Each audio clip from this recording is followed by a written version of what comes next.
Di ba? So kitang-kita nyo kung gaano kabilis, no?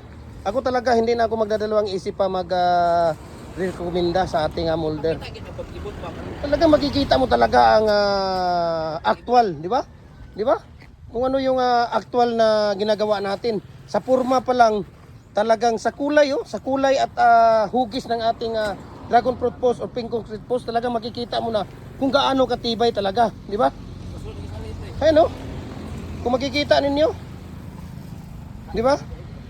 Sa kulay at talagang ito 4x4 by 8 feet ang haba ng ating pins, dual heavy duty natin na dragon fruit post or pins concrete post natin.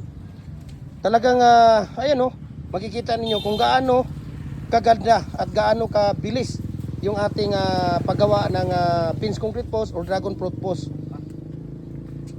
Ganon din kabilis ang ating paglagay ng mating. Ayun, tingnan ninyo kung gaano kabilis ang paglalagay ng mating. 15 to 18 minutes pwede na nating tanggalin. Pagka tag-init, 10 to 15 minutes lang talaga. Pwede na nating baklasin o tanggalin yung ating molder. Gawa tayo panibago ulit. Kaya i-follow niyo yung Facebook page natin, no, para sa karagdagang detalye sa ratio, tips, mixing sa paggawa ng ating lahat ng mga concrete products, hollow blocks, bricks, decorative, mohon, pins concrete post, dragon fruit post, culvert, RCPC pipe natin.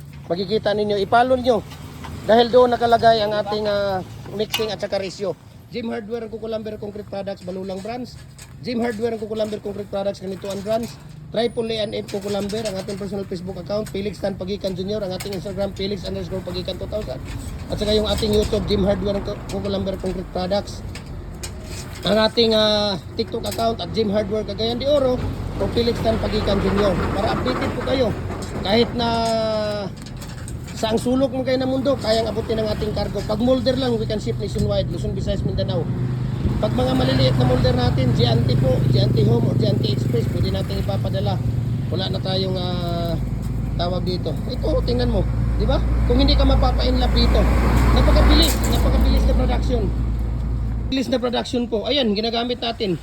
Ayan ang gamit natin. Detachable po ito. Pwedeng bunutin, dalawahan, apatan.